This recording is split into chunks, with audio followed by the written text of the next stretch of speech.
السلام عليكم ورحمة الله وبركاته. في أبرز العناوين: فتاة تحقن نفسها ب 32 حقنة لتمتلك أكبر شافة في العالم. تركيا تلقي القبض على امرأة وضعت القنبلة التي انفجرت في شارع الاستقلال. ضاعفت فتاة في بلغاريا حجم شفتها بنحو 4 أضعاف حجمها الطبيعي بعدما خضعت لعملية التجميل رقم 32 لتصبح صاحبة أكبر شفاه بالعالم.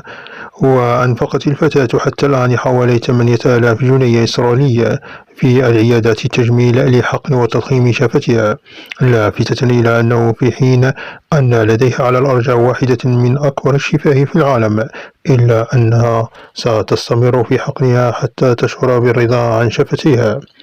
وبالرغم من رفض عائلتها، إلا أنها قررت حقن شفتها بحمض الهيرونيك للمرة الأولى في عام 2018، والآن تحصل على تعبئة كل شهر. وقالت في حديثها لصحيفة ديلي ستار: أنا حقا أحب الشفة الكبيرة، وأردت حقا أن أرى كيف سأبدو على وجهي، وأعجبني أكثر بالشفاه الأكبر. وقالت كذلك: لا تحب عائلتي مظهري ولا تدعمه لأنهم يعتبرونه استفزازيا للغاية، لكنني لا أعتقد ذلك. أصدقائي ليس لديهم مشاكل مع مظهري الباهظ، وليس لديهم مشكلة في شكلي. وتدعي أندريا التي تدرس الفلسفة الألمانية في جامعة صوفيا أنها تتلقى أيضا الكثير من التعليقات البغيضة، لكنها ترفض السماح للمتصدين بإعاقة مظهرها، ولا تزال تخطط لإجراء المزيد من الجراحات.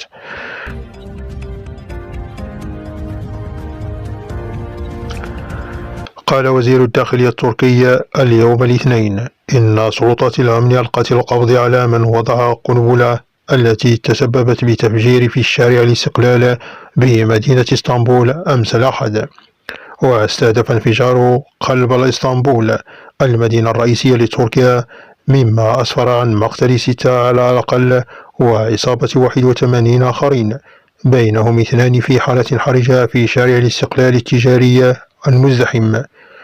ولاحقا تحدث وزير العدل عن حقيبة وضعت على مقعده، وقال: جلست امرأة على مقعد ما بين 40 إلى 45 دقيقة ثم وقع انفجار. كل المعطيات عن هذه المرأة هي حاليا قيد الدرس.